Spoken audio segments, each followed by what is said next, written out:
Wake up. Man, the Niners really need to wake up. That was ugly.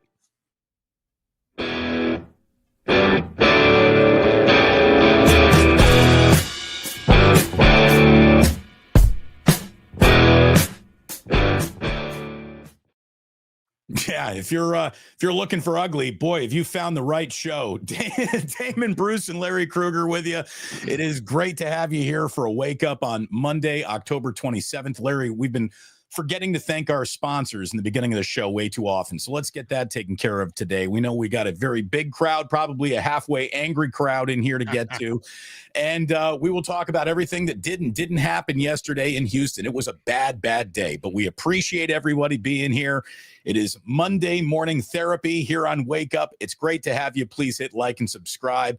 And, you know, a big fat boy sandwich will make you feel a little bit better. Sometimes you have to eat your feelings, Larry. Check out Ike's, go to the Dubliner, maybe drink your feelings away.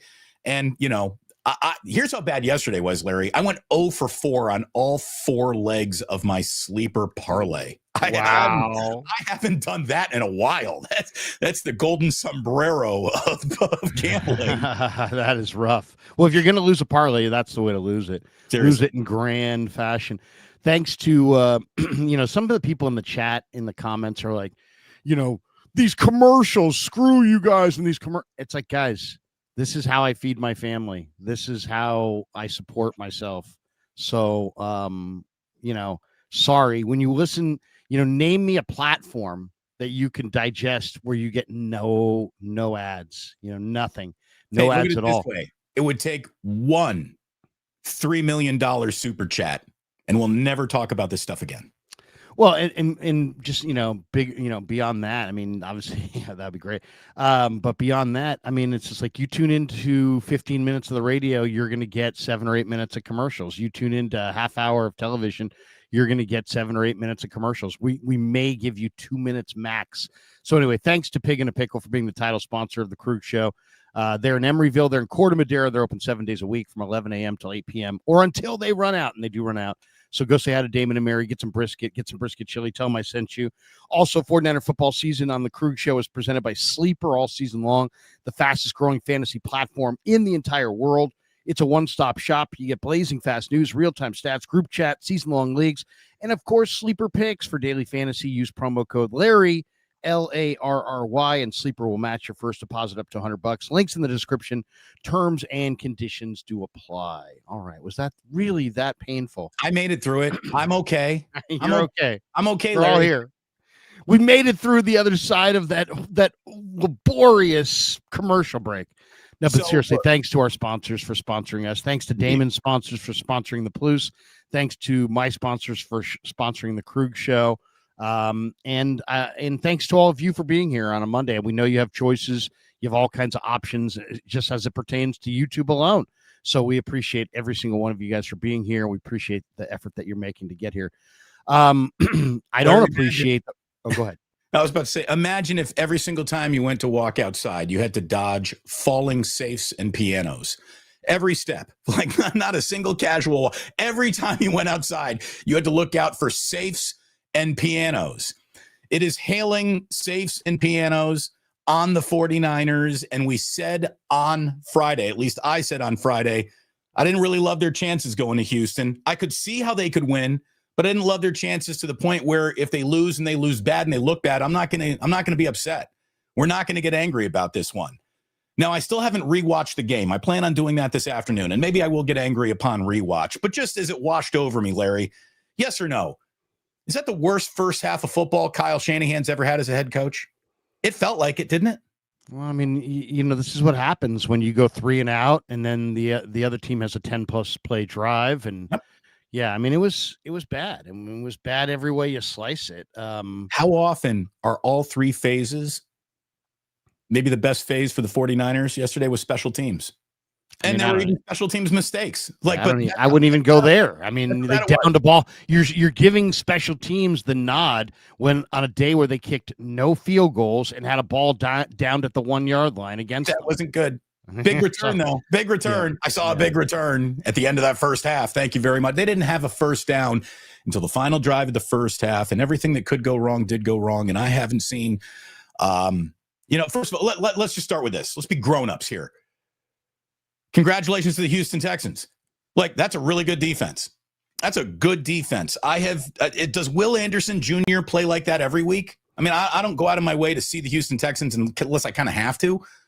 I had no idea Will Anderson Jr. was going to be a first ballot Hall of Fame player. Holy shit. He was unbelievable. And that's the 49ers, both their tackles got worked. Trent Williams and Colton McKivitz got worked yesterday. That is a prideful, well-coached Demeco Houston defense, and they let their fangs bare all over. I don't know if Trent got worked. I mean, Danielle Hunter got shut out.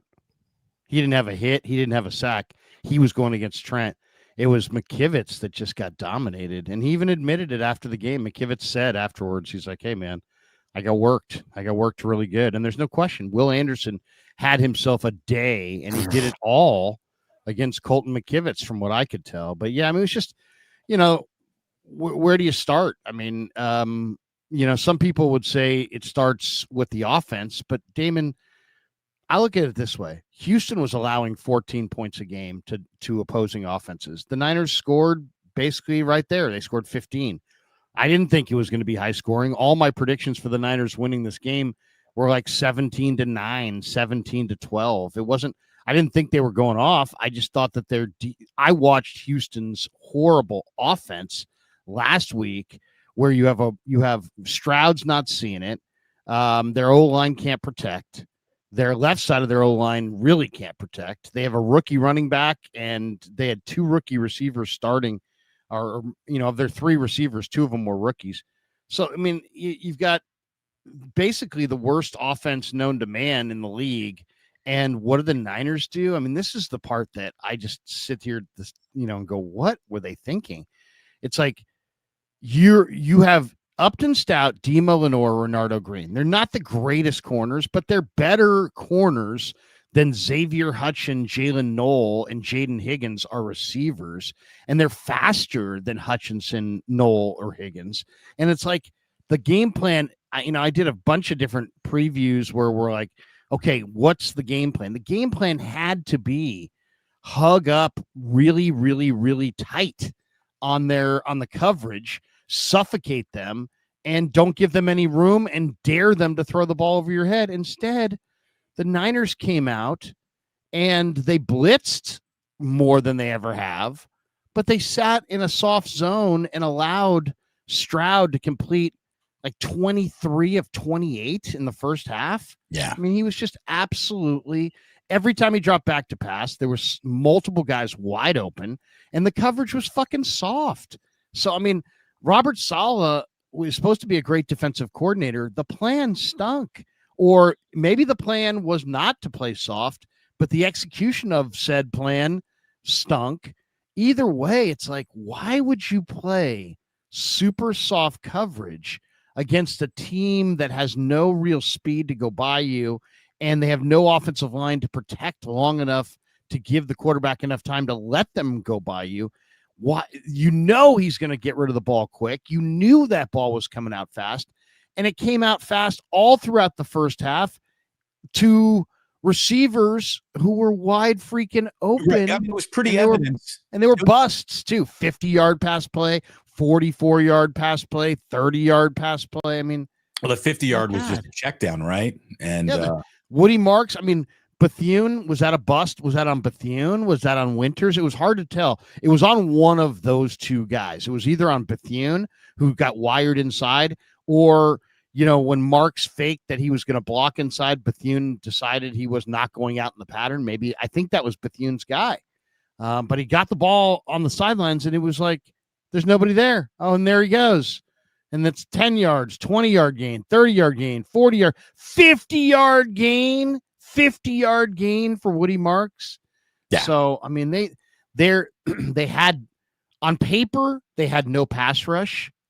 And so I was hoping, you know what? They're going to try to, can they dial up some blitzes? Well, they did dial up a bunch of blitzes, but the coverage was so soft. It's like, if you're going to dial up blitzes, you got to tighten that coverage because the ball's coming out right now. And instead they just had a bunch of really easy underneath receptions all fucking day. It was unbelievably maddening to watch that. It seemed the Texan game plan, too, was perfect, was designed to take advantage of the fact that, all right, they're going to play a little soft. They're in bend, don't break every day. So we're just going to bend. And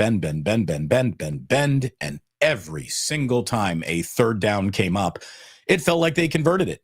And unfortunately, the Niners couldn't get off the field on third down.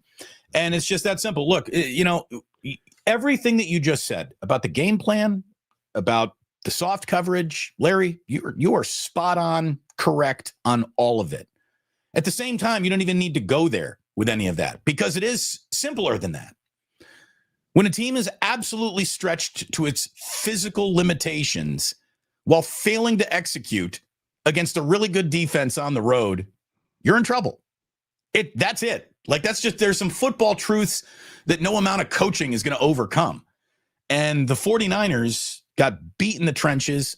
They lost on third down offensively. They lost on third down defensively. And it's just one of those days. Larry, burn the tape. I don't think there's a teaching.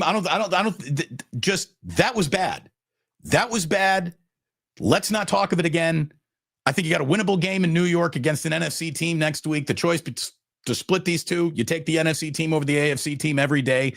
Yesterday was officially a weird day in the NFL. It was blowout city all around the league, and the Niners were on the wrong side of a bad performance. And I think you got to just kind of sweep this one under the rug and move on as quickly as you can. And hopefully John Lynch does something and pulls a trigger to make this team a little bit better. Well, I mean, that's the question.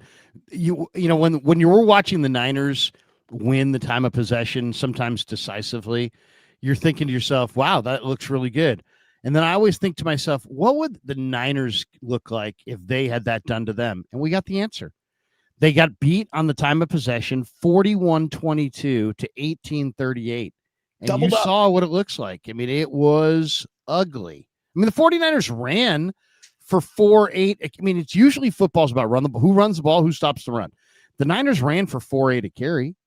They only allowed 4-4 a carry. It wasn't disaster either way. It wasn't like they've lost games because of turnovers. They didn't lose games because of turnovers. They just had no sustainability at all on offense. 30 more plays. Yeah, well, they had no sustainability at all on offense, and eventually their defense caved in the second half. And it's like, I got all these people sending me notes saying, cut Jair Brown. And it's funny because Jair Brown had 3 or 4 of the best plays the defense had all day. He had the big tackle for a loss in the backfield on whoever that was it on Marks or Chubb? He had a great tackle for a loss in the backfield. Yep. The Niners only had 3 of them all day, so it's pretty easy to remember his tackle in the backfield. But yeah, I mean, seriously, between 1 tackle in the backfield from Mustafa, 1 tackle in the backfield from Jair Brown, 1 pass defense from Kalia Davis, 1 quarterback hit from Alfred Collins. I mean, they had nothing. They literally one quarterback hit for Sam Aquinu and 1 INT from Demo Lenore. The rest of it was a freaking tire fire. Yeah, throw away the tape, but learn from it first because, I mean, this Houston. I mean, here's the other thing too. It's like, well, the Rams had a good D, and Atlanta had a good D, but Houston's D just looked amazing. And outside of their defensive ends, Aziz and their defensive backs, I mean, it's kind of a no-name defensive line. MJ Stewart and British Brooks and Derek Barnett, who's been around, but Henry Toa and I mean, it's like I mean, this Tommy Toe guy, and I mean, it's like they got it done. I mean, I'll give them credit. Their defense was awesome. Well, and here's the thing, Larry. It was not a star-studded front. I mean, it was basically Will Anderson just abusing Colton McKivitz repeatedly. I think there was an awful lot of institutional knowledge that Demeco put on the field in terms of how to just screw with the Niners. He knows how to coach against Shanahan. I think he knows how to play against Robert Saleh. Those 3 guys have had a billion football conversations. I don't think they hide anything from anyone. They know what each other's gonna do. And Demeco just had the healthier, better team at home. And I'll tell you, if you really want to get the best out of a football team, tell them they ain't shit for like 3 weeks in a row. And it has been rough on the Texans. Like, the Texans have been absolutely overlooked. They were supposed to be something this year. They got off to a bad start. They've been crapped on. Their offensive line has been made fun of all season long. They got smacked up in Seattle. Dude, Demeco's got some pride, man. And they did. Give them credit. I mean, they circled their wagons against the Niners, and the Niners just gave them an easy team to circle their wagons against. Again, they knew the game plan. They were all over it, and the 49ers are ridiculously banged up. Like, it's stupid. I don't even think the team took a charter flight. I think the team travels by ambulance. That's how banged up the 49ers are. Here comes a series of ambulances instead of the team bus. Exactly. It's like a flotilla of ambulance. Is it ambuli? It was. I'll say the number one thing. If you said, give me the number one thing that stood out, I thought the number one thing that stood out was how horrible the 49ers tackling was. I mean, their D-line at times got some push, and the running back, whether it be Chubb or Marks, was like 3 yards in the backfield, and his forward progress has been halted, and nobody's there to wrap him up. So then he moves a little bit to the side and then runs for 3 more yards, or runs for 5 more yards, or runs for 8 more yards. The incredible poor tackling. I mean, it was ironic as hell when I looked at the box score and I saw the tackle totals for the Niners, and you're like, whoa, Tatum Bethune had 14 tackles. Malik Mustafa had 12. D. Winters had 11. Upton Stout had 9. A lot of tackles. Whoa. And then you're sitting there going, when you watch the film, you're like, this was a horrible, horrible tackling effort. So I don't want to make excuses for the Niners, but Damon, I've watched a lot of football. And to me, when I see tackling that's this bad, it generally means fatigue. Like when you're falling off tackles that you're normally making, you're getting tired. When a defense is not making tackles that it would normally make, they just were tired. And is it possible that the 49ers, who have a very late bye this year, week 14, and have played some really tough games the last few weeks, and especially without their stars, have circled the wagons, and now, they've overachieved. They've played better than they could, and now they're getting their reality check. Now it's the reality setting in. No Bosa, no Warner, no Huff. I mean, those are basically your 3 best defensive players. You had 3 dominant players in your front 7. Fred Warner, Nick Bosa, Bryce Huff, and now you have 0. And I just thought the combination of the soft zones and the poor tackling, to me, I just chalked it up. But when I watched it again, I thought, this 49er defense looks fucking gassed. They look really tired. Now, I'm not saying the offense looks tired, but defensively, they look spent. Now, I don't know that they are, but that's what it looks like to me. I mean, maybe you get tired and you look tired in a game where you can't get off the field, right? I mean, how could a defense not be tired? You got tired out in the first quarter in that game. You were on the field for 12 and a half minutes of a 15-minute quarter. They look tired from the start, though. Like they're tackling on the first. Like if you go back to my notes in the first couple series, there were some odd runs where it looked like, man, the Niners have this guy, and then all of a sudden you're like, oh, he got 8. Oh, he got 9. It's like so. I just felt like they looked fatigued. They looked tired. We'll see. What did they do really, really well against Atlanta? I thought they tackled everybody where they met them. The tackling ran the ball really good in the Falcons game. The Falcons game again, they were able to control the line of scrimmage in that game, and they tackled everybody where they met them. And it was the total opposite today. And whether it be the cumulative fatigue of all the pressures of the early season or just the in-game fatigue because you're not getting off the field, again, the whole thing was bad. And I think the more you look at it, I don't know how much more you're going to understand about it. That's why I'm saying burn the freaking tape, man. That was bad. Vic Tafur, he tweeted out, he's like, the offense didn't have a first down on 6 of its 9 possessions.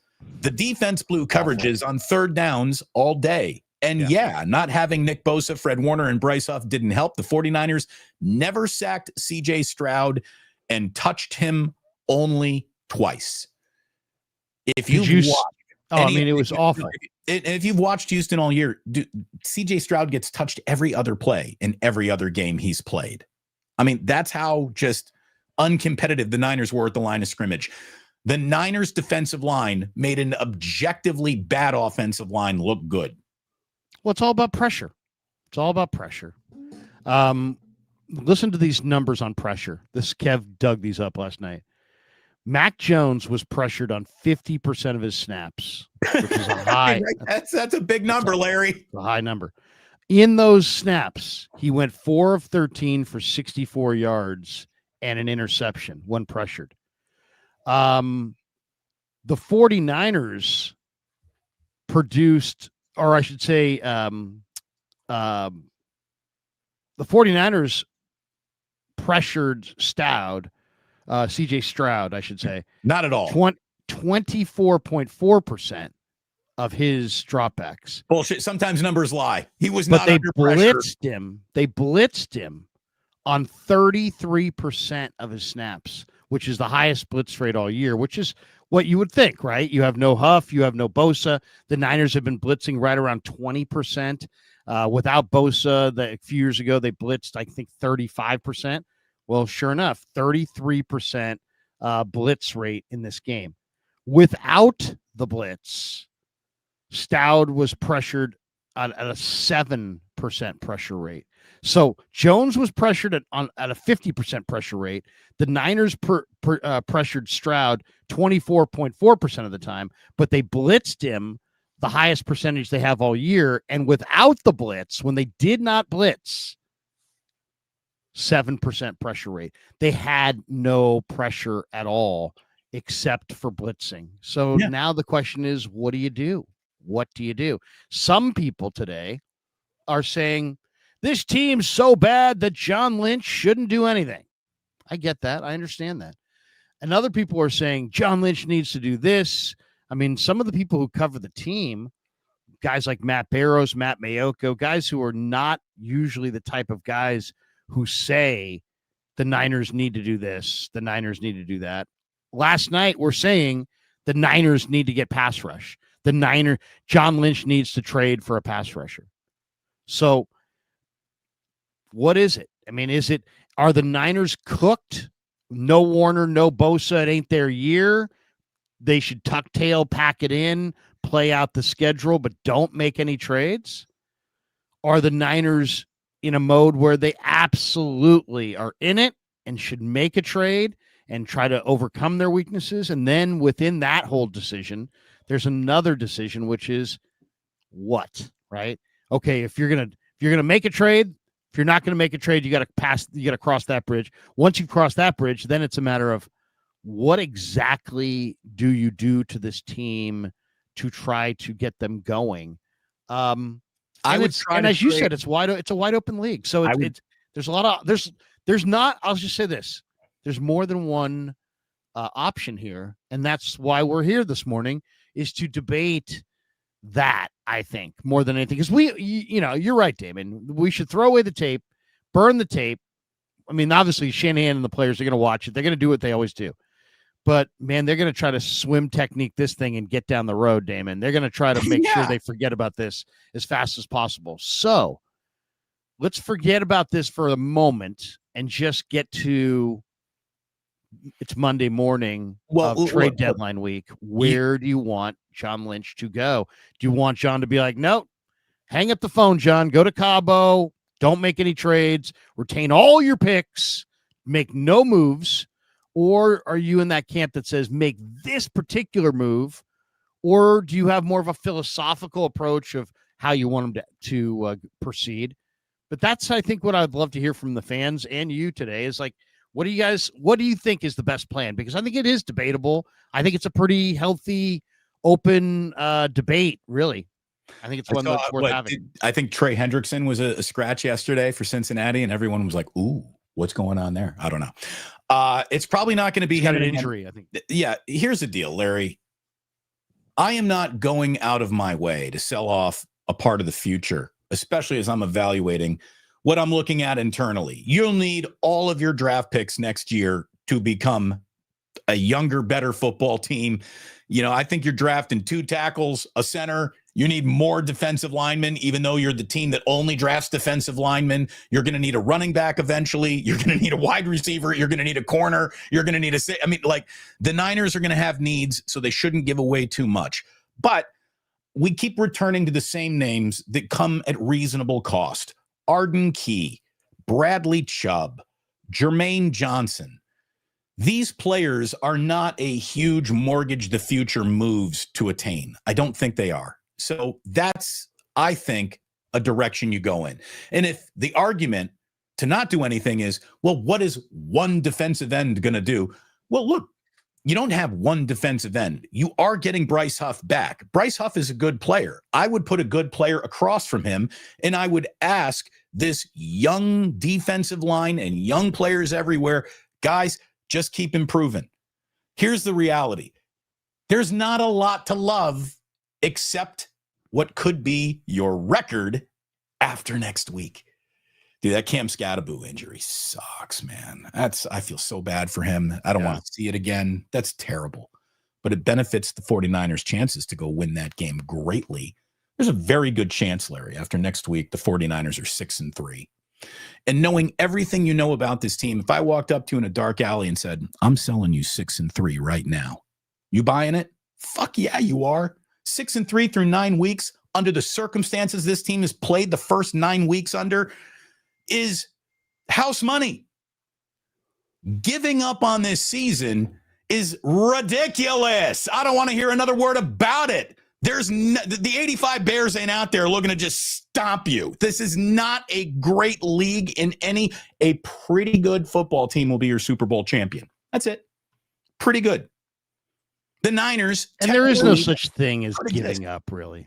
No, there's no. Yeah, no, exactly. I mean, who does that? Management. Is there any? Name me the team that ever gave up in the NFL before. They give up when they're dead, but nobody gives up while dying. Yeah. In baseball or basketball, teams will give up sometimes in the midst of dying. But in football, nobody gives up until they're literally about to lower the coffin into the ground. Yeah, no, look, Kenny is here, and I love Kenny. Kenny's a great football fan. Kenny Powers says, we were supposed to win yesterday, Damon. No, you weren't. You were underdogs. I thought you could, but I thought there was a lot more things that equal you're in trouble today than you're sitting pretty today as we were evaluating the game walking into it all last week.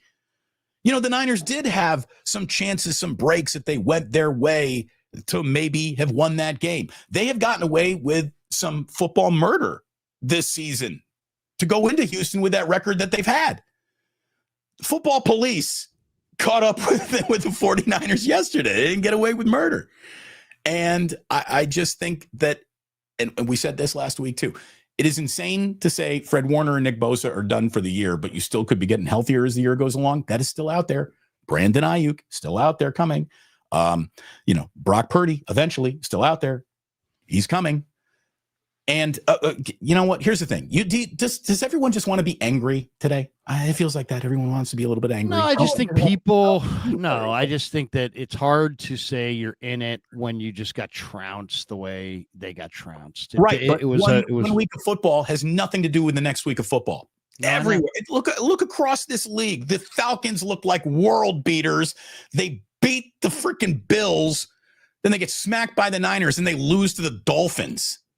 I mean, who you are this week means absolutely nothing to next week's game. Nothing at all. It's irrelevant. This game was Houston by 1.5. Then it went to Houston by 2.5. On game day, it went to Houston by 3.5. So somebody knew something. And it played out that way. I mean, I've been watching football a long time. Nobody goes undefeated. The Niners have lost some games here, but it's not that they've lost. It's kind of what it looks like, and to get that dominated. And it was bad. When you're sitting there and you're watching your offensive line. Okay, your starting quarterback's out. Your offensive line is getting whipped. Your receivers, no, I don't like the receivers anymore. Well, I'm going to tell you right now, dude. And the pass rush is nothing. And then you got a bunch of young defensive players who are having a good play, a bad play, a good play, a breakdown, a great play, a bad play, a good play, a breakdown. It's like there's a lot of inconsistency with this young defense. And then special teams is always kind of a circus. But go ahead. What were you going to say? I was going to say, if you do want to be mad at one person, be mad at the guy who told you how great he was and then decided to not even play this. Dude, Jennings, goodbye. Like, dude, you're not even a $3 million a year wide receiver. You think you're a $20 million a year wide receiver? Holy shit, brother. You're on the edge of a football team. You don't even belong on this team anymore. Jennings went from beloved and serviceable to get out of here. You're a fraud. And if you don't believe me. What, on the drop deep ball you talking about? Not just that, Larry. It's more than just that. It's everything. And that drop deep ball was awful. It hit him in the hands. But would have been a nice catch, but yeah. It would have exactly. I mean, it was over his head and everything. Yeah. We're not catching it, but we're not wide. Well, but I mean, no. I mean, the rule of a wide receiver play is if it hits your hands, you got to catch it. Hit his Josh Dubois spells it all out. What did he say? 112 players have 25 or more targets this season. The 38 passer rating for 49ers when they target Jennings ranks 110th in football. That basically, Jennings fits into his offense, the 110th best in football. And the rating that you get for throwing the ball in the dirt on every play would be 39.6. Niners have a 38 passer rating throwing to Jennings. Well, it's clear that patches of dirt are having better seasons than Jennings. Whatever vibe Mac Jones has with Bourne, he doesn't have it with JJ. And no. I don't know why. I don't know what the deal is, but just I'm looking at the Niner receivers and I'm going, God, they're just so thoroughly mediocre. I mean, there's just nobody at all scares you. I mean, the Texans receivers yesterday were young, but Jalen Noel is a big play guy, and he made a 44-yard pass play. The Niners receivers, Jennings, 4.7 guy, Kendrick Bourne on the tail end of his career, Jordan Watkins is going to have a nice career, but he's a rookie playing in his first game, Demarcus Robinson. I like how they don't even go to Jordan Watkins until the final play of the game when you need it the most. Like, I mean, dude. I know. I mean, some of those plays down the field that went to other guys probably should have gone to him. And look, but I mean, Demarcus Robinson, they took a shot down the field to Sky freaking Moore. It's like that should have gone to Jordan Watkins. What are you doing? Sky Moore should be a return man only. And so that was disappointing. But I mean, look at those receivers: Sky Moore, Demarcus Robinson, Jordan Watkins, Kendrick Bourne, and Jennings. I mean, that's you had MVS before. I mean, he's look at it this way. Suppose you're playing fantasy football, and those are the wide receivers you're going against in fantasy football. Don't you think? Like, oh, you're winning this week. Good. I mean, that's. You gotta have somebody, man. You gotta have somebody. Well, there's somebodies who are all hurt, so here is one. As we're gonna let the team sort of off the hook for this one, come back to fight another day. There's still a lot of football left in this season. Blah blah blah blah blah. Why is it? Every time I watch a game, there is clearly this guy is having a day, or this guy is a huge part of the game plan, and he's being targeted 15 times. Everybody knows that Flacco is going to Jamar Chase, and every single defensive coverage is built around that. Yet he still goes to Jamar 15 times in a game. How come the 49ers can't prioritize and target George Kittle? How come the 49ers can't get it seems like the minute they get he led them in receptions. I know, but it feels like he's an afterthought, even though he's been back. And I understand he did a great job blocking last week, but it just feels like Shanahan and his offense doesn't really know how to feed the beast. When I thought drawing guys open, no matter what the coverage was sort of the specialty. I know this is a ridiculous thing. I've gotten into this with Shanahan in the past. I questioned him at the end of the first Super Bowl why Deebo Samuel, who was literally the betting MVP at halftime, only got 2 touches in the second half. And he proceeded to say to me, well, that's not really how it works. And I said, it's not really how it works. That's interesting. So you're saying that when the Rams beat you in the fourth quarter of the NFC Championship game in 23 or whatever year it was, and they went to Cooper Kupp repeatedly, right. that was all good fortune. That was all good fortune on their part because that's not how it works. I mean, you can't try to get the ball to your best guy. What? I mean, the Rams somehow got Cooper Kupp with the money on the table. They somehow found a way to get the ball from Stafford to Cooper Kupp, but the Niners couldn't get Deebo involved in the Super Bowl when he was awesome in the first half. They couldn't give him more than 2 touches. So Shanahan acts like, it's totally in the stars as far as who gets the ball and when, and it's like it has nothing to do with anything. He has no control over it, and nobody has any control over it. It's just how a defense defends you, and where it's like that's so mysterious because other teams go to their. It's funny. Mahomes had no problem finding Tyreek Hill in the fourth quarter. Stafford had no problem finding Cooper Kupp in the fourth quarter. But you can't get the ball to your guys in the fourth quarter or in the second half. I mean, it's such a flimsy excuse. It's like, well, that's not how it works. I get it. You don't come out of the huddle saying we're calling, the Jawan Jennings play. We're calling the Jordan Watkins play. I get it. There's multiple receivers in a pattern, but you can also put, a receiver in a certain spot and have him calling the play, knowing that he's going to be the first look. And there are ways to scheme your receivers into catches. And it's just like, nope. But I mean, they don't even have a receiver that's worth that. I mean, Kittle at this point is like, so what? You can't get the ball to old Kittle. Your tight end coming off of multiple injuries has to be your featured guy. I mean, you threw him 5 balls, he caught 4, and he got one of them was a touchdown. So I mean, I hear what you're saying though. Why do the 49ers not have a go-to, receiver when it seems like every team they play does? Well, and it really does seem like every other team that drafts a wide receiver they think could do a little something to help them out this year, they get on the field sometime before. What week was this? Was this week 8? This was week 8, yeah. And I understand there have been some injuries along the way, but the amount of slow playing into wide receivers means that they're always developing wide receivers is something the Niners are not very good at. I mean, we got enough evidence to say it ain't working in a lot of, who isn't Jacob Cowing on this team? Yeah, Jacob Cowing. I mean, they're all Jacob you Cowing. And I have contributed as much as Jacob Cowing. That's the thing, but that's the thing. They're all Jacob Cowings. We got a room full of Jacob Cowings. None of you really matter. Maybe Ricky Pearsall will.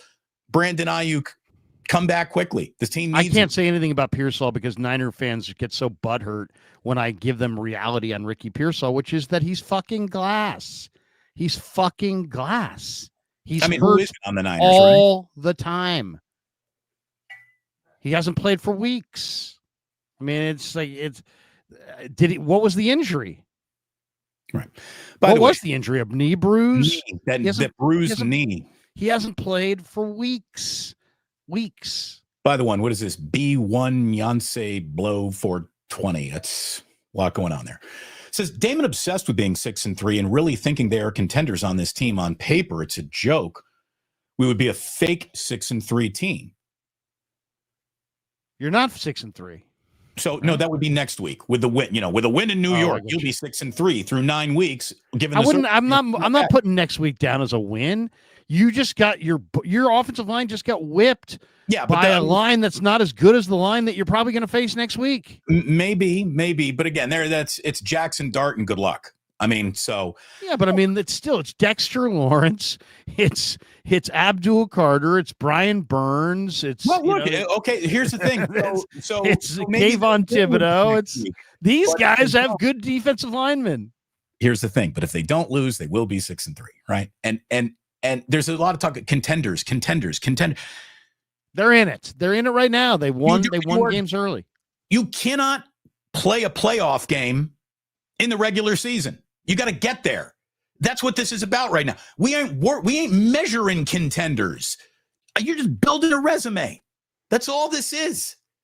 The regular season builds a resume to get enough wins to go play in the real season and then take your shot when you get there. I've watched enough 49er football to know that on any day, they can come up and give you a real good puncher's chance, even with all their problems. And apparently getting curb stomped is out there too, because that's what happened this past Sunday. And it's the first time they've been curb stomped in a real long time. The Niners don't lose like this often. They don't. That was capital B-A-D, burn the tape, bad. It was awful.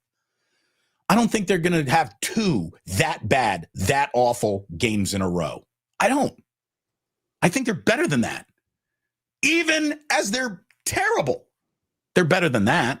Are they? Are they better than that? I don't know. Well, here's the thing.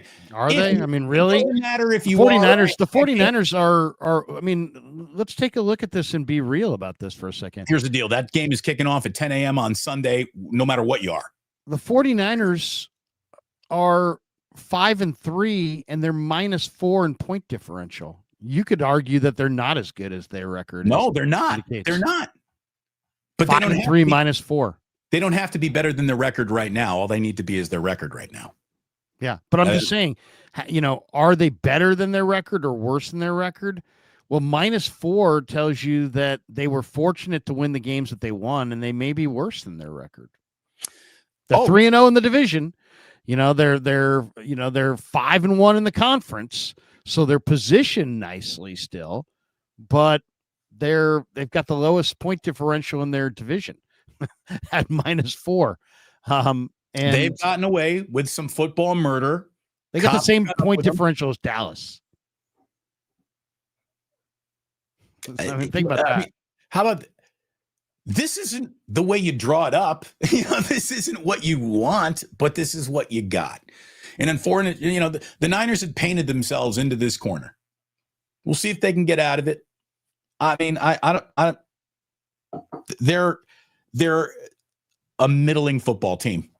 They're a middle of the pack football team with a better record, and hopefully they'll be a little bit better than just in the middle if they could get a little healthier, if they make the right trade. And if you are a playoff team this year, guess what? You're a contender whether you want to admit it or not. Well, they're not really a contender. Okay.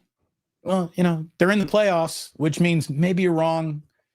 Maybe the Niners have to do something about their D-line. If they're gonna pretend that they're that they got a shot, and and I say pretend because today is so depressing. When you get beat like that, it's like are you really a contender? It doesn't feel like it. The Niners are on pace for 19 sacks for the season as a fucking team. Nick Bosa had 18.5 by himself 3 years ago. Myles Garrett had 5 yesterday.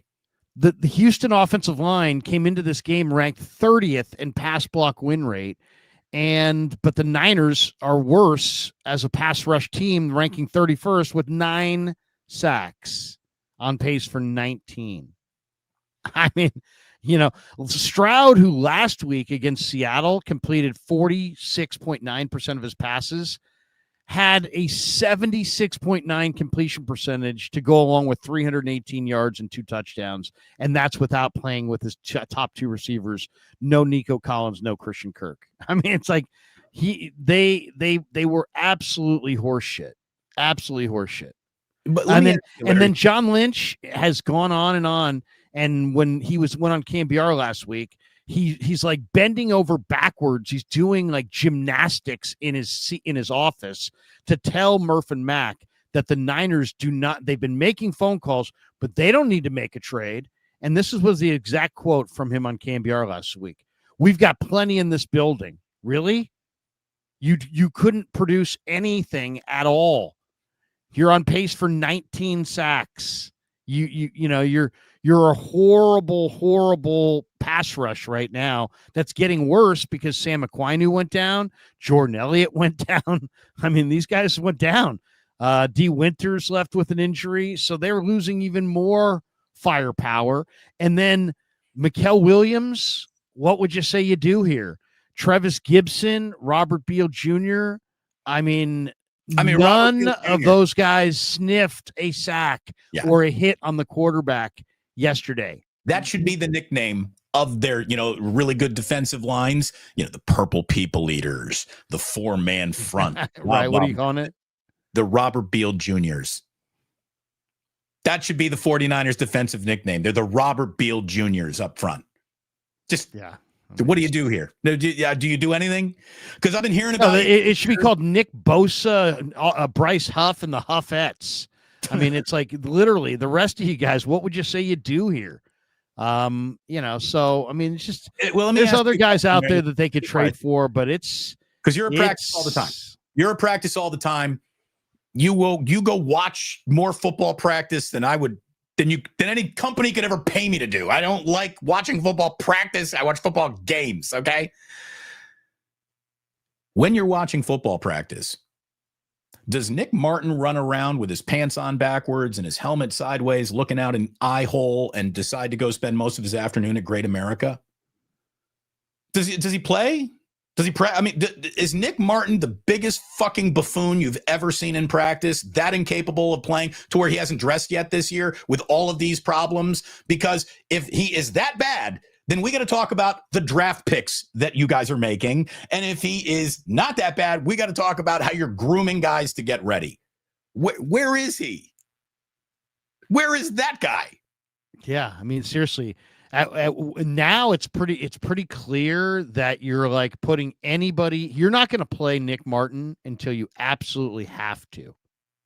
That's what's clear at this point. They're not going to put Nick Martin on the field till they absolutely have to. Okay, and the question has to be asked. Here we are. Is your third round draft choice a bust? Because where is he? You need him, and he's not out there. He can rush the passer, and you're not utilizing him. Jake Moody. But I mean, why is lifetime special teamer Curtis Robinson playing over Nick Martin? Why? Why is Luke Gifford playing over Nick Martin? You invested your third round draft choice in Nick Martin. Can he not play? Is he not good? I mean, what are you telling us that he can't play and he's not good? I mean, what's the deal? Right? Where is he? Is he the Isaac Guerrero of your defense? Just drafted a guy you refuse to let play. I mean, obviously they don't feel like he can play. I don't know why, because he was awfully good at Oklahoma State. Well, I guess that's how bad is it? Because when I've seen Nick Martin, it's looked pretty good. Maybe he's made some errors of aggression where he's overrun plays in the preseason. How about this? I would love to see a 49er overrun a play. That means they're trying to make a play. You got guys letting plays come to them, much less running at them defensively. So I think that there's who on this team is preventing Nick Martin from hitting the field? Curtis Robinson. I mean, basically any linebacker that's playing is playing over him right now. Luke Gifford and Curtis Robinson are playing from scrimmage over Nick Martin. So, I mean, here's one of those things. It's like, you don't want to put them out there. That's fine, but there ain't nowhere to hide. So the questions are going to come. It's like you either didn't draft well, or you can't coach well, or you're playing the wrong guys. Because I'll say who it's not on. It ain't on me. It ain't on Damon. It ain't on any of you guys in the chat. It's not my fault that they picked these guys. It's not my fault that they played these guys. It's not my fault they couldn't reach the quarterback. It might be their fault that they specifically didn't watch your don't draft Muel Williams video. Maybe it is your fault, Larry. Maybe it's the algorithm's fault. Muel Williams, another guy. I can't say anything critical about Muel Williams. Otherwise, all the Niner fans get all upset, all butthurt. Dude, how about this? I mean, you had people falling over themselves telling you how great he was. I see some good attributes, eventually you got to produce, right? By the way, Eventually you got to hit the quarterback. Eventually you got to sack the quarterback. You're a defensive end. There is no such thing as I'm a great defensive end that doesn't sack the quarterback. Right. I'm a great defensive end that makes 3 tackles a game. I'm a great defensive end. I just don't ever have a TFL, a quarterback hit, a pressure, a sack. Do you see what I'm saying? And there's lots of people who love to tell me in my chat that Shamar Stewart's not good. Is he any worse than this guy? I mean, neither guy's producing a whole lot, but it wasn't like I was jumping up and down on the table saying they have to take Shamar Stewart at 11. If you remember the lead up into the draft, I was like, hey, think outside the box. There's a lot of great players here. We talked about Tyler Warren. We talked about Tyler Booker. We talked about Jedi Barron. You know, all those guys went after Mikel. We talked a lot about the better idea Walter Nolan. We talked about Kenneth Grant. The better idea was my plan. Why don't you take like 3 draft picks that you're just going to blow on guys who you will not play, Kyle? Because, by the way, I know you, Kyle. I call you out on this every year, and you do it every year. You do not play the guys you draft. If you are drafted to be a wide receiver or a running back on the 49ers, you're fucked. I mean, it's just you're not playing. So package those picks, move up, and get Armand Membu. That's what you should have done. Or just take Gray Zabel. I mean, Zabel went, or take an offensive lineman. God knows you need an offensive lineman. I mean, to me, the safest pick was to go with Jedi Barron. He was the Thorpe Award winner. He was the great corner. He went to Denver at 20. I'm a believer in college football. I would take the best players in college football. So I like Jedi Barron. I like Jalen Walker, who won the Butkus Award, went to the Falcons at 15. I like Tyler Warren, won the Mackey Award. He was the best tight end in the country. He went to the Colts at 14. I mean, how much better would the Niners be right now if they had Tyler Warren? You know, even with the good performance of Tonjes, they'd be better. By the way, did he steal a touchdown from Kittle yesterday? Was Tonjes the target there, or did he pluck it before it got to Kittle? No. It was going. No, it wasn't. Mac's pretty accurate. It was going to Tonjes. Yeah, it was going to Tonjes. Nice catch. Look, Mac Jones played great. He played fine. The office. The guy's given everything you could ever ask him to do. It was just a weird week. It was a bad week for the Niners. It was a weird week around the league. And I talked about this on Friday with Sammy. Week 8 is like your natural halfway point in a football season. At least it used to be. And this is where some separation starts to occur. And look at what happened this weekend. All but one of Sunday's games decided by double digits. Cream starts to rise. And it's, the 49ers ain't the cream right now. By the way, the job just got tougher as we speak, because the Titans, as we are sitting here, are trading Roger McCreary, who I was suggesting the other day that the Niners ought to go for Arden Key and Roger McCreary. Right, you wanted a package deal. I wanted a package deal. The Titans are sending McCreary to the Rams for a conditional fifth and 6th round pick swap. Now, this shows how the marketplace on trades is super low. This guy's a starting caliber NFL corner, and it sounds like the Rams are sending basically their 5th round pick to the Titans for McCreary and the Titans' 6th round pick. So the Titans only moved up from the 6th round to the 5th round for Roger McCreary. They didn't even give a pick. They just moved from the 6th to the 5th. So that in a way is a good indication if you're a 49er fan, because it really shows that the price tag for a lot of these players in trades is far lower than a lot of us would think. You might be able to get a good player for relatively cheap. Credit the Rams for being aggressive. Credit the Rams for jumping on this. Here's the thing. The Rams smell blood in the water after the Niners this weekend, don't they? Well, they might, or they just may say, hey, everything's freaking wide open, which is, it is. The NFC is wide open for sure. Mm-hmm. Now, what approach should the Niners take at the trade deadline? As far as I'm concerned, I think what they ought to do is, try to pick off a young player that's not a pending free agent this year that you're going to have on your team next year, and just keep building. Don't make a trade because you have to somehow get a certain piece for this year. And then other people are like, well, they're out of it. Don't make a trade. Well, first of all, they're not out of it. Right. I don't think I would be trading draft capital, day 1 or day 2 draft capital if I could avoid it, unless I was getting a great player.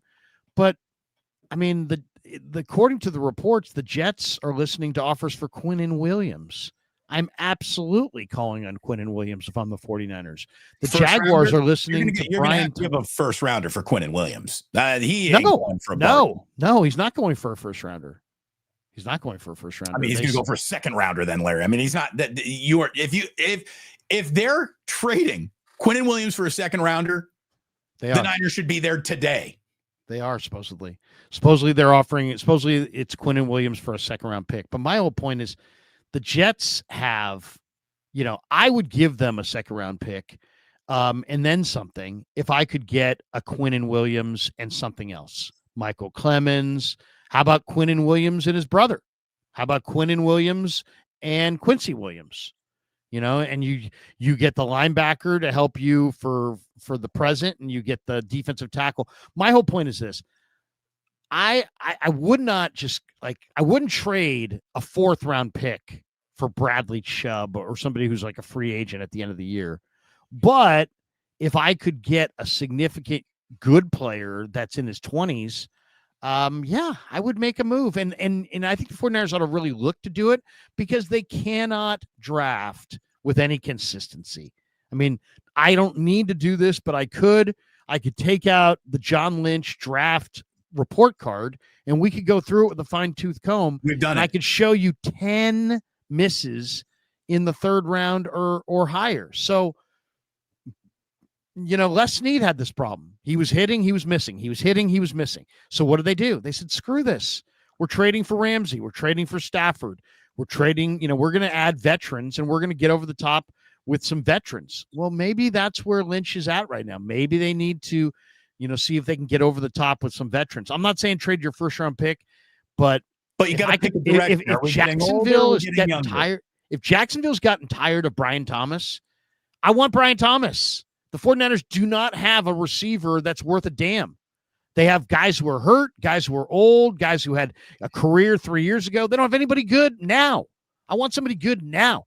They need a big-time receiver. They need a great front 7 guy, and they probably could use another corner.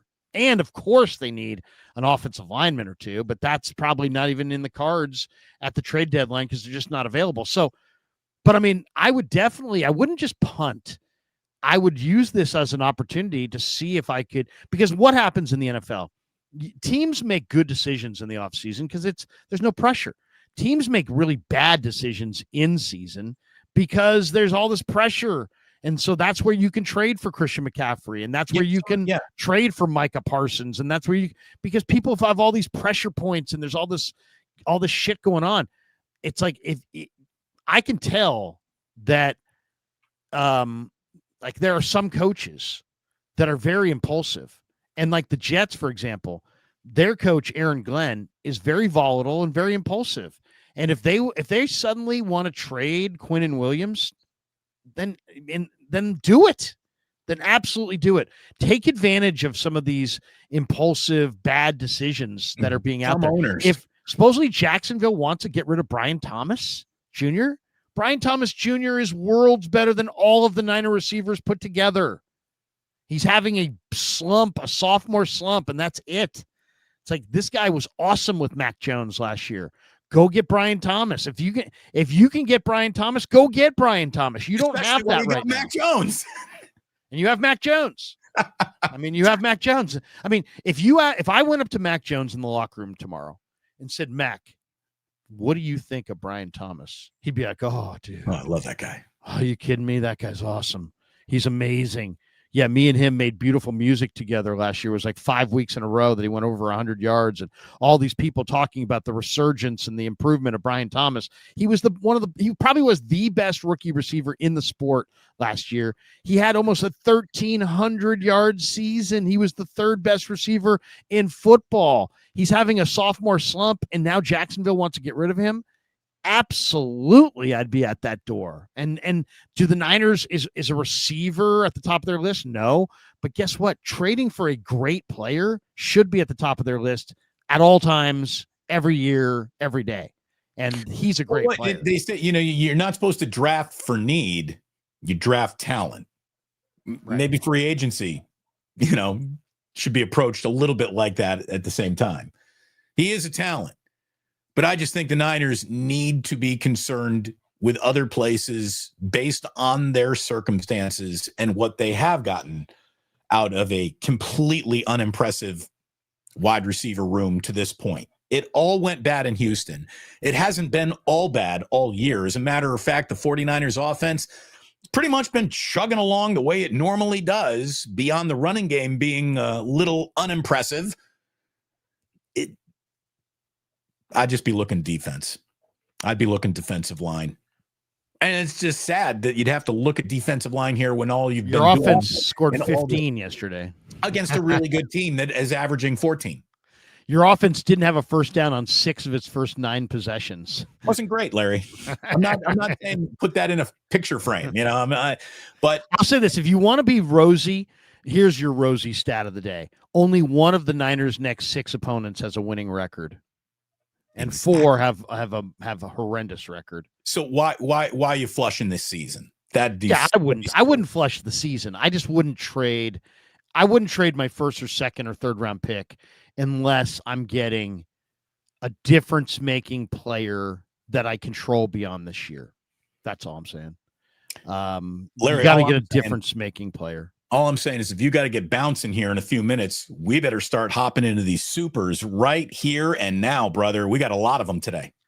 Yeah, I am jumping on the radio today with Papa and Silver at 10:50. So what is the time? It's 10:11. Okay, we got a little bit. All right, here, let's hit some. We do have a lot of supers here. 27 supers in the house. All right, let's go to them. Thank you, everyone. Right here, we should tell everybody that the super portion of our extravaganza today Habbas is brought to you by our good friends at Habbas Law. Thank you to Habbas Law for being a proud sponsor of the Krug Show. There they are. They will fight to make it right. Habbas Law, Omar and Tarek Habbas are great guys, and they have a great business.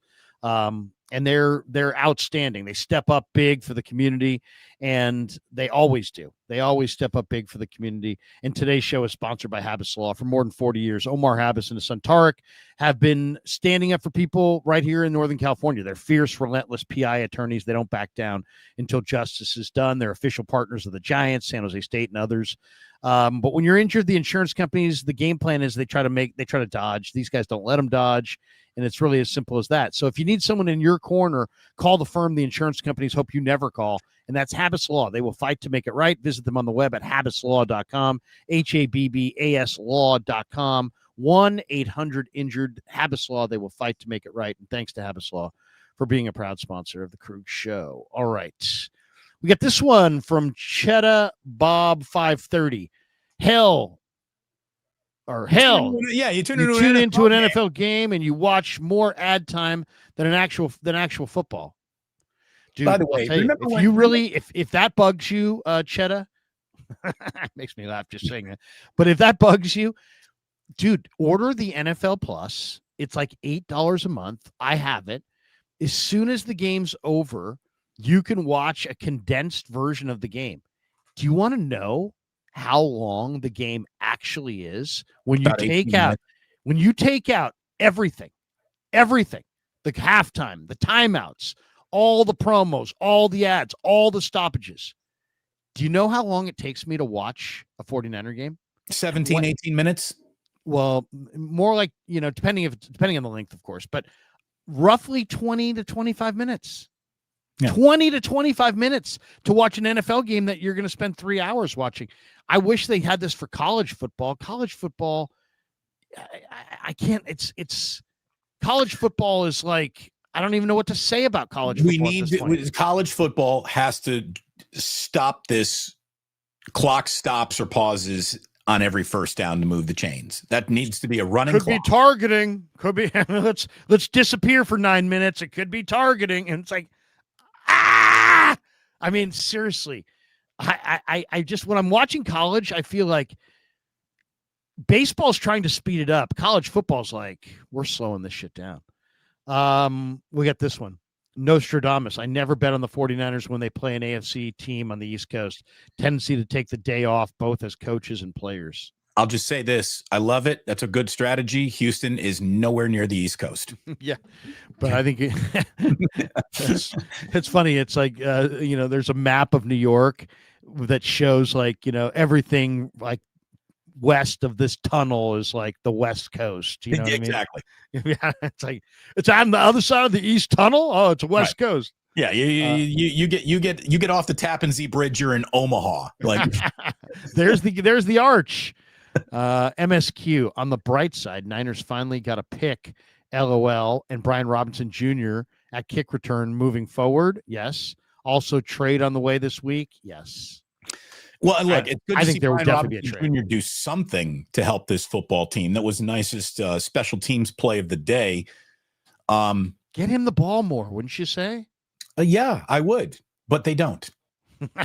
Seriously, they act like he's, persona non grata. Ben _ Diesel85. With all these injuries on defense, why is Nick Martin on the shelf? I don't see why he's not on the field at this point. We talked about it. And here's the thing. I don't believe that he can't play. It's like the people who have like that, like Dieter's like a big anti-Nick Martin guy. He thinks he sucks. I can't sit there and stomach people walking around thinking that they're right when they're so obviously wrong. This guy is absolutely a player, and for whatever reason, he's not on the field right now, but he's got to get on the field. I think we've already seen glimpses of what he is as a player. Have we not? Have we not? How about this? Who is playing so demonstrably that much better in front of him, he can't get 10 snaps a game? Right. And it's like, hey, Niners, it can't be both. He can't be shitty and Lynch be great. It's like, this was John Lynch's 3rd round pick. All right. So if this guy's shitty, then maybe the guys making the picks aren't good enough. Right. You can't have it both ways. John can't be unassailable and this perfect GM, and your 3rd round pick can't get on the field. Right. When you have a need there. Picks get on the field historically. Come on. I mean, let's be real here. We can't cover everybody and then not play this kid. Muel Williams equals Solomon Thomas. Come on. No. We're not there on Muel Williams. Not even close. Solomon Thomas was easy to identify as, not at all. Doesn't even have the body type, really. They're totally different players. I mean, Solomon Thomas was a tackle. Muel Williams, 2-3 years from now, could be really special. They just need him to be special now, and he ain't. No.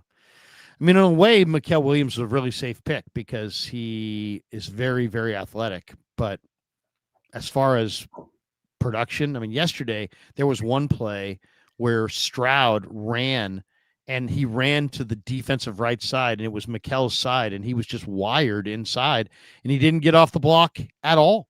Didn't even make any kind of play on the quarterback at all, and it was his side. Joseph Ehrenberg, lost to the Giants should equal fire sales, CMC, Trent, etc. They're not doing that, though. Yeah. I do hear you, but I don't think they're doing that. David E., is it possible the Falcons are really a bad team? No, the Falcons are the Falcons. That's what they are. Drubbed by the Dolphins, though. Historically, though, the Falcons have always been like 1 week they're really good, then 3 weeks in a row they suck, then they're good for another week, then 3 weeks in a row. It's just this is what I think the Falcons are pretty good, actually. To be honest, they have talent, but they just putting it all together on the same day is tough. At Dale, and also they didn't have Drake London, and they're kind of a 1 wide receiver team. That's the other thing. I mean, it's like, who's their other receivers? It's like, that's why Drake London, we were debating, hey, will the Niners follow Drake London all over the field? Because there's such a huge disparity between London and their second receiver, and they just cut Ray McLeod. So they really don't have depth at receiver, and they had no London in this game. I think that had a lot to do with it. I will say this. If the Falcons are a 1 receiver team with Pearsall's injury right now, the 49ers are a no receiver team. Yeah. Where is Pearsall? Dale says, stop saying Atlanta is good. You saw what Miami did to them. Okay, well, we could say the same. Well, I also saw what they did to Buffalo. So is Buffalo not good?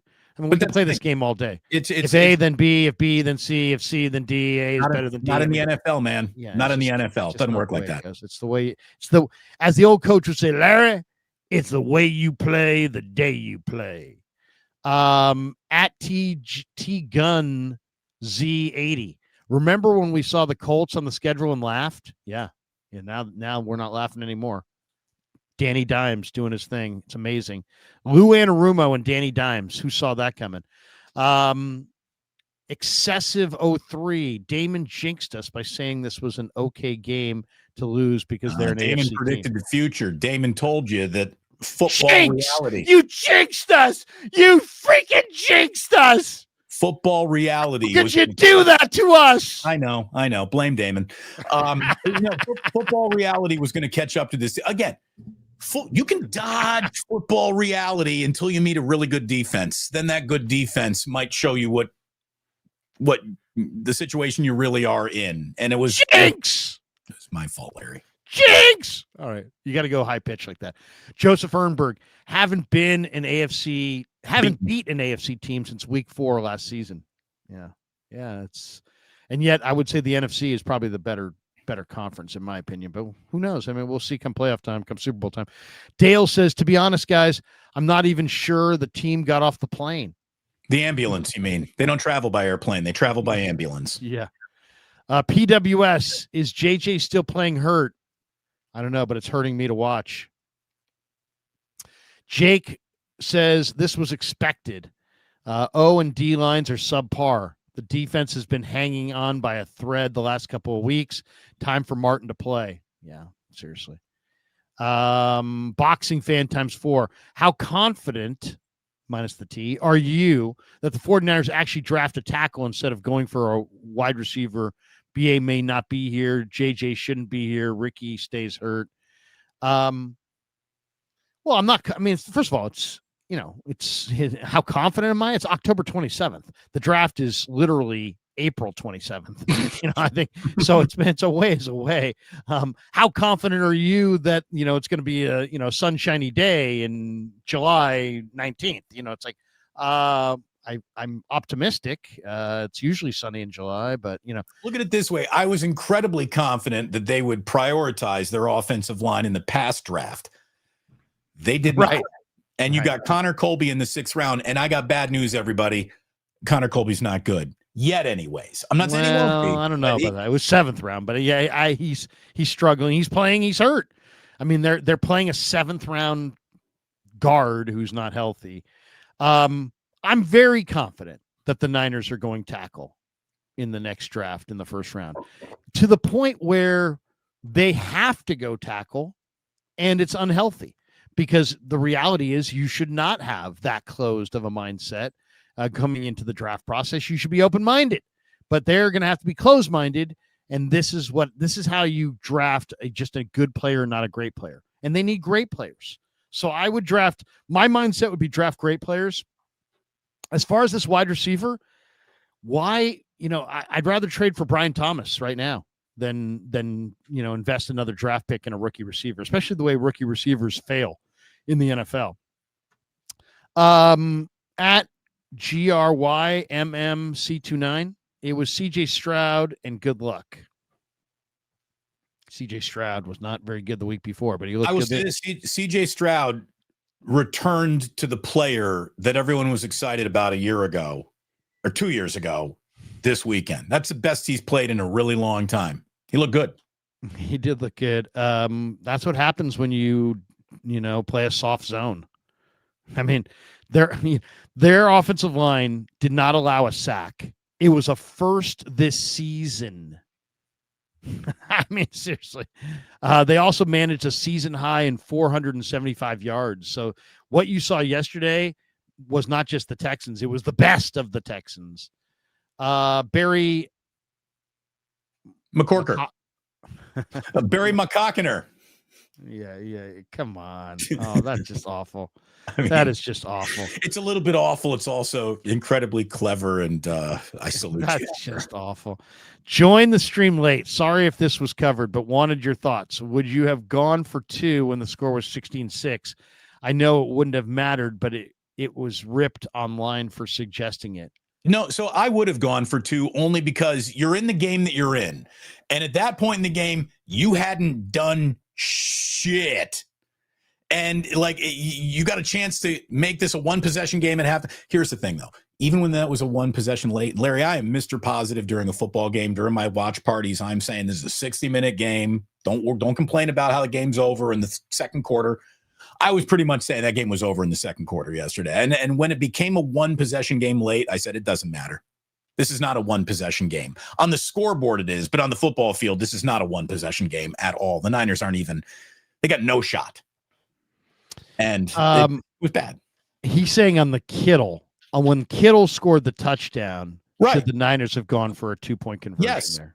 I think so. There are, the theory is there's a lot of game left, and so you don't want to start chasing points on the scoreboard right I wouldn't. I wouldn't go for 2 in the first half. I'd take my PAT. But I'll tell you where I typically like to go for 2 is when you have the kind of drives that Houston put together. When you can put together a 10-play drive, and you got the defense at the end and they're really, really tired. Yeah, I think it's a great opportunity to go for 2. But I don't go for 2 in the first half at the end of a 4-play drive. That's what that was. But, they did do it later in the game after a 12-play drive. And I that to me is the barometer. I'd like to only do it when the defense is tired at the end of a long drive, if possible. Thank you, Barry McCockiner. All right. D. Martinez, McKivitz was a passenger that whole game. He just got beat. There was one time where Will Anderson jumped off sides, I thought intentionally, just so he could get a hit on Mac Jones. And then he did get a hit on Mac Jones. And they're like, oh, he jumped off sides. Yeah, but, most defensive linemen would trade a smashing hit on the quarterback for an offsides penalty. I almost felt like Anderson did that one time. Mad 49er fan. The 49ers have squandered away so many first, second, and third round picks for John Lynch not to be on the hot seat. What say you? Yeah, it's like bottom line is Kyle Shanahan is a hell of a coach, and he's done a really good job pretty much consistently. They've had some really good rosters, but they could have better rosters if they hadn't missed on so many high picks. Solomon Thomas, Jalen Hurd, Dante Pettis, Reuben Foster. We can go down the fucking line. Too many misses too early in the draft, period. I like John Lynch. He's a great face of the franchise. They ought to get somebody who's the director of college scouting for Green Bay and make him the general manager. Yeah, they should give him draft control. Lynch doesn't have to be gone. He doesn't have to be shot into the sun. No. Kick him upstairs, make him the president of blah, blah, blah, He'd be blah, a great blah. president. Yeah. Is Andrew Luck the president of Stanford football right now? Yeah, he's like the general manager, and he's a great public face of the franchise. Do we really believe that Andrew Luck, who is a quarterback, has awesome personnel evaluation skills? Probably not. They probably have somebody else in there who's handicapping this thing. And I'm not saying that John doesn't have lieutenants. He does. But go get somebody who's absolutely this is what they do. They're not Hall of Fame this or that from a previous career. This is what they do. They're personnel evaluators. And, go get a Gutekunst. Look at the job Gutekunst is doing with Green Bay. They're loaded. They're absolutely loaded. They're deep. They're talented. They got one of the best rosters in football. Shanahan would win this elusive sixth Lombardi if he had a better roster. I really believe that. Here's the thing. You can use all your math models to figure out which team is drafted the best over the last 3 or 4 years. Then identify which team did that, pick their head of college scouting or their most popular regional scout, and triple their salary and bring them to San Francisco. Right. I don't even think you'd have to do that. Just the opportunity alone would be incredible. Joseph Ehrenberg, West inactive, Martin a ghost, Watkins 2 plays. I know. It's like the Niners act like it's a freaking street gang. What do you have to be? You gotta have seniority. It's all about seniority. Blood in, blood out. CJ West has gone. CJ, we're supposed to believe that CJ West can't play?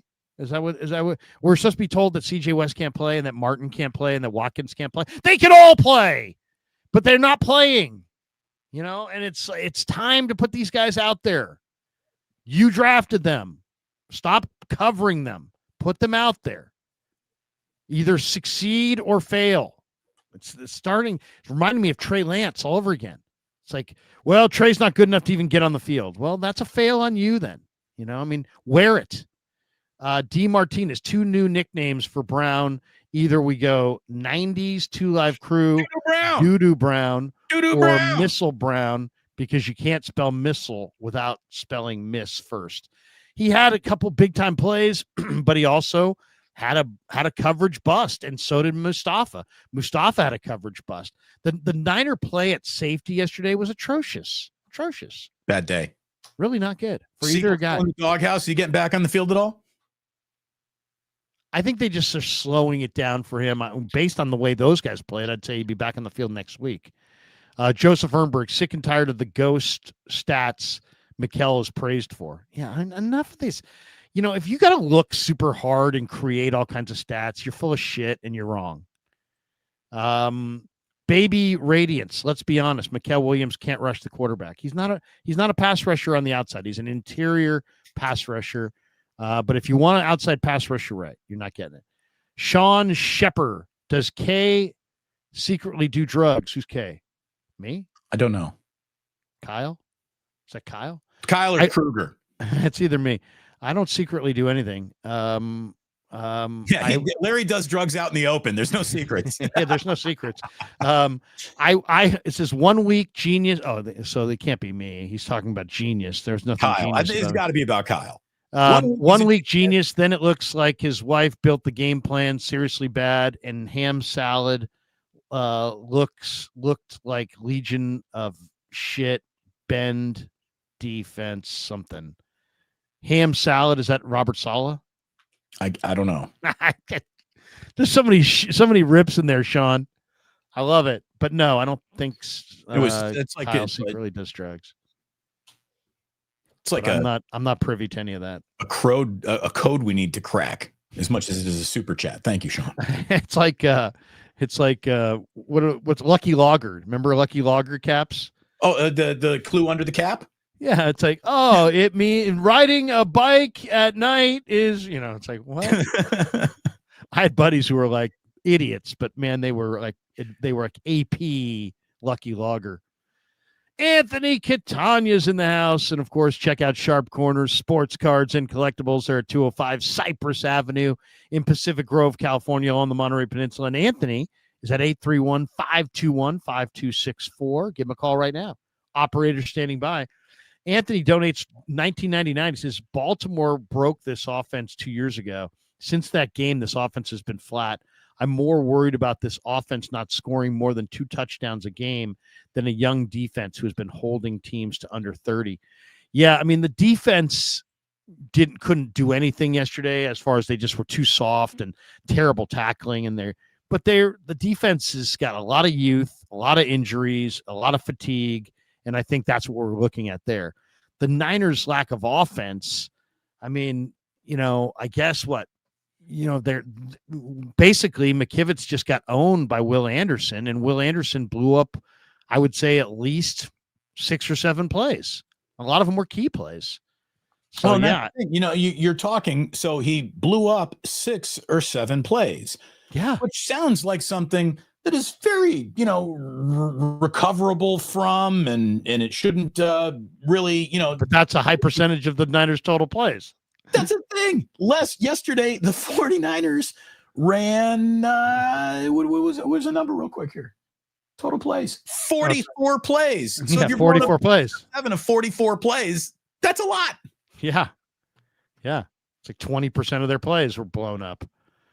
By Will Anderson, who was awesome. It was awesome yesterday, just awesome. And by the way, the elbow brace where it it just makes you look like RoboCop. You look badass with. I would wear an elbow brace whether I needed it or not if I were a football player. You just look like a badass with it. Why is Damon doing a show with an elbow brace? Oh, you kidding me? The way the super chats come flying. I'm intimidated. Fuji Simeon says, R.I.P. Carol Davis, the wife of Al Davis. Yeah, she passed away yesterday. Rest in peace. By the way, even sadder than that, based on age, 41-year-old Nick Mangold passed away yesterday. His kidneys failed him. You could tell that he was reaching a desperate place and trying to get some treatment there, because I saw like something that was put out on social media a couple weeks ago where Nick Mangold was, asking. I saw that too. Jets fans and Ohio State alumni, like, anybody got a spare kidney? And unfortunately, the young man died, and he was beloved. He was absolutely beloved. And for the Jets to actually win yesterday, sometimes sports does sprinkle a little magic around, and that was nice. Yeah, I mean, just the old saying, man. Billy Joel sang about it. Only the good die young. Only the good die young. And Nick Mangold was a great player at Ohio State, great player for the Jets. Him and DeBrickashaw Ferguson anchored that Jets line for about a decade. And very sad, very, very sad. R.I.P. Nick Mangold for sure.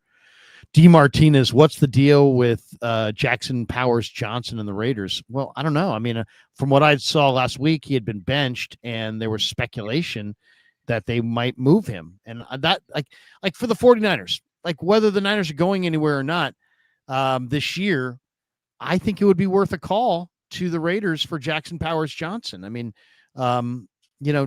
offensive linemen can come in the draft, but they don't have to. I mean, the Eagles won the Super Bowl last year, guys, with Mekhi Becton as a key cog on their line at right guard.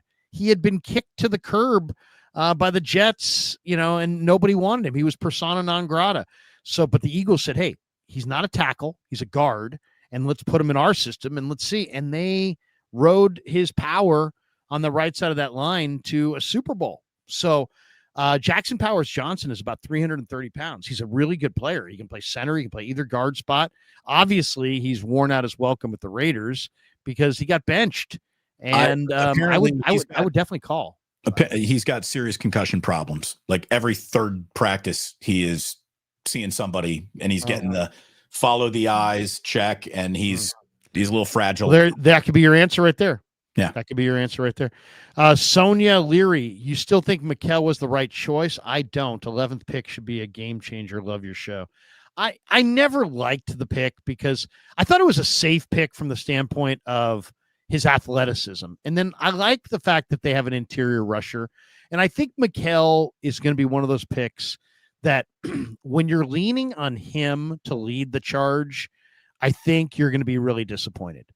But when you can build up that line around him and he's allowed to just be a cog in the wheel, not the whole damn wheel, I think then you're going to be really glad that you have him. He's got a lot of talent, and he's a good interior rusher, albeit an undersized interior rusher. But for the 11th pick in the draft, no, I did not like that pick. Tyler Warren is going to be an all-pro tight end. Jalen Walker, I think, is going to be a star, defensive lineman / linebacker. Egbuka is going to be a star. Jedi Barron's going to be a star. I mean, I just thought, if you were going to me, you needed to go offensive line. I would have moved back a few spots and gone with Donovan Jackson, who went to Minnesota in the 20s, something like that. I just didn't love it. I didn't love that pick. I wasn't in love with it, but they were in kind of a weird spot too, because Membu went 7, so he was gone. Banks went 9, so he was gone. So you had 2 tackles that you really liked, and you had Will Campbell go 4, so he was gone. So I think they were thinking tackle, and then they didn't trade up for Membu. In hindsight, that would have been the move to make, but who was trading down? Maybe you could have gotten Cleveland to trade down, but the Niners at 11 went with a very safe, athletic, strong, versatile defensive lineman. And he might not be bad. I mean, here's a couple years from now, he'll be fine once they have better players around him, and he's just part of the mix. But as far as he's never, ever, ever going to be that awesome double-digit 12-sack defensive end. I don't see it. I just don't see it. If it happens, you can call me up and tell me I was wrong. I didn't see it then. I don't see it now. I do like him as an interior rusher, but right now the Niners need some edge rushers, right? And he's unfortunately not able to. Well, and the number one reason to have drafted the guy was he sets this edge, but he's an interior rusher. So fuck, that doesn't make sense, does it? Well, no, but I mean, they have a real plan for him, which is first and second down outside and third down inside, and it's fine. He is fine in his role. Let's not analyze it. It's not worth analyzing any more than it is. I mean, he's not an edge rusher per se. He doesn't have moves. He just doesn't. He doesn't have an array of moves. He doesn't have any moves.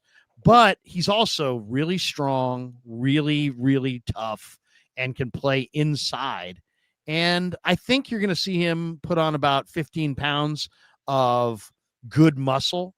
So I think when, like a year and a half from now, when Muel starts rounding into exactly the form that they envisioned, I think he's going to be more like 275, 280. And I think he's going to be a very solid NFL career. I just don't think he's ever going to be a Pro Bowler, or he may be a Pro Bowler. I don't think he's ever going to be like that all-pro 10, 12 sack guy. Don't believe Let's see what he does in his career against stopping the run. Let's see what comes. There's a lot of good there. There's a lot of good traits. Yeah. Yeah. I'm sorry. Go ahead, Damon. No. I was thinking, and it's funny. Somebody just said here, I want to bring him up. It wasn't a super, but I'll make him a part of it. Chris, he'll be Eric Armstead. Maybe. Eric Armstead was, pretty damn good. He was damn good. But again, wasn't a gaudy stat compiler at all. Yeah.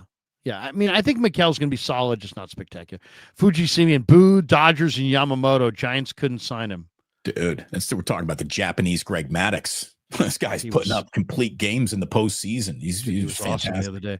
Frank Mello, Ricky Pearsall needs to feel the urgency and get out there this week.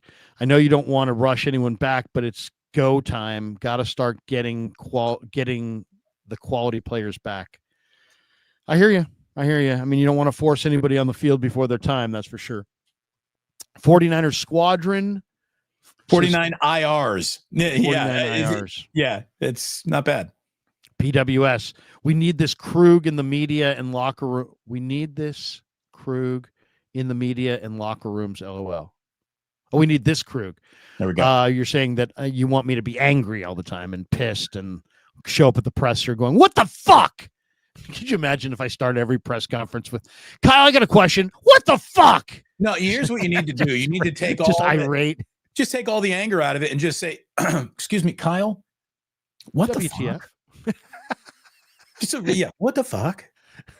Huh? Kyle, see, I like CJ West. Why don't you? I like Jordan Watkins. Why don't you? I like Nick Martin. Why don't you? If you guys don't like these guys, then why do you like Lynch? Because he picked them all. So if either you're picking the wrong guys or you're not playing the right guys. Either one. Something's got to go. Slow Civic, which is a great handle. Did Damon beat his wife after this loss? Damon does not beat his wife. Where did that come from? What kind of a loaded question is that? That's like the loaded question. Are you still beating your wife? Excuse me, what? By the way, I'm just going to tell you right now, Jillian would hold her own with any dude in this chat. Jillian is going to out bench press you out. Dude, my wife is a powerhouse. She will fuck you up. Dude, I'm not going to get in a fight with Jillian. Oh my God, she'll sweep. She. Have you ever seen the last scene of Karate Kid where he said sweep the leg? I mean, that could be Jillian on Damon if he comes at her. I mean, she could sweep that leg. Dude, she did CrossFit. She is yoked right now. Jillian, the medical issues Damon's had. I mean, she can take him down. Totally. She can knock me right over. Once we went to groundwork, I would have to use some jujitsu on her. Yeah. Don't let the grappler ever take you to the ground. Fuji Simeon, off topic. Your thoughts now on the Vitello hiring? Okay, I've had more time to think about it. I don't love it, but here's the thing about it. It's an outside the box thought, and the guy's had a lot of success, and let's give it a shot. That's really it. I don't have a strong. I wanted to see a more experienced guy, but I'm not losing my mind over it. It just seemed to me to be a little bit of a risk for a franchise that rarely takes risks, and it seems kind of odd that you're chasing down the Dodgers, who are like this freak of nature force, and yet you're going to go with like this outside the box thinking. It's like, it just seems like it's either boom or bust, and bust is got at least a 35% chance of hitting. If he's Mr.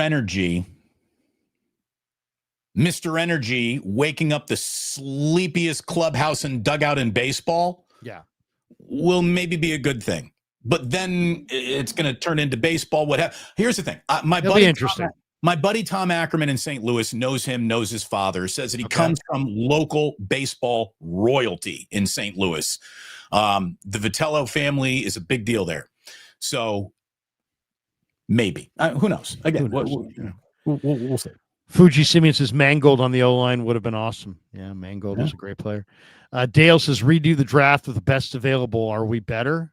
Yes, I think so. I think best available. You would have gone with Tyler Warren at tight end. You would have had George Kittle and Tyler Warren right there. You've got the makings of a really good offense. Rob C says, "Hey, 99 cents just because." Thank you, Rob. Slow Civic. Damon looks like the. Oh, come on, dude. Why don't take shots? Don't take shots at Damon. This is. By the way, here's this is wake up with Larry and Damon. Do not take shots at Damon or me. Or our wives. Or look at it this way. Take all the shots you want, but give the super on my side of the channel, you fuck. Yeah. I got the $2 and he got the rip. What's up with that? The hell's that? That ain't right.